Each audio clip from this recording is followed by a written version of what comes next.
कृत्वा श्री गणेशाय नमः सुत सांगतात मुनी हो याविषयी आणखी एक कथा सांगतो. पूर्वी अंगदोष नावाचा एक राजा प्रजेचे पालन करण्याविषयी अति तत्पर होता.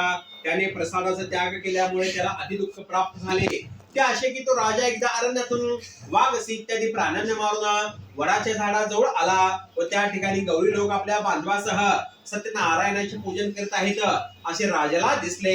परंतु राजा हे सर्व पाहुणे त्या ठिकाणी गेले नाही व त्याने सत्यनारायण भगवंतास नमस्कारही केले नाही. तरी सुद्धा गौरी लोकांनी सत्यनारायणाचा प्रसाद राजा पुढे आणून ठेवला व ते आनंदी झाले.